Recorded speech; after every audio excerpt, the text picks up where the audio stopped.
তো হাই বন্ধুরা, তোমরা এখন কেমন আছো? আশা করি ভালো আছো। তো আমরা যাবো এখন মাছ ধরা দেখতে, আর আমি আমার সাথে আছে বিল্টু, সেও যাচ্ছে আমার সাথে মাছ ধরা দেখতে। তো ফাইনালি বন্ধুরা পুকুর পাড়ে পৌঁছে গেছি, আর এই যে আমাদের চন্দনদা মাছ ধরছে ছিপে করে। তো কীভাবে মাছ ধরছে তোমরা তাই দেখাবো আমি। দেখতে পাচ্ছ বন্ধুরা চন্দনদা কীভাবে বসে আছে, আর আমরা দেখাচ্ছি পুকুরটাকে, তোমরা করে দেখে না ভালো করে।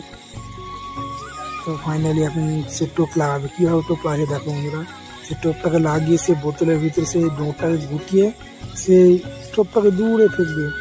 দেখো বন্ধুরা কীভাবে ফেঁকছে সে। এই চলে গেল পুকুর টোপটা। তো ফাইনালি বন্ধুরা একটা মাছ বেঁধে গেছে, তো মাছটাকে টানছে কীভাবে দেখো, সে গুটিয়ে গুটিয়ে মাছটা চলে আসছে ফেলে এলে। মনে হচ্ছে বড় মাছ, দেখা যাক আসুক, পুকুর পাড়ে আসুক, তাহলে বোঝা যাবে কত বড় মাছ লেগেছে। তো চন্দ্রদা গুটাচ্ছে মাছটা। কালকে বিরাট মাছ পেয়েছিল, কালকে 3 কেজি ওয়েটে একটা মাছ পেয়েছিল, বিরাট মাছ কাতলা মাছ পেয়েছিল কালকে। তো আজকে দেখা যাক কি হচ্ছে, কত বড় মাছ লাগছে, কাছে এলে বোঝা যাবে। মনে হচ্ছে বড় মাছই লেগেছে, দেখা যাক দাদা গুটাচ্ছে, তোমরাও দেখতে পাবে, সাথে থাকো। বাবা বিরাট মাছ লেগেছে গো, কত বড় মাছ লেগেছে। এই মাছে কি হবে, ছেড়ে দাও মাছটা, ধরে ছেড়ে দাও।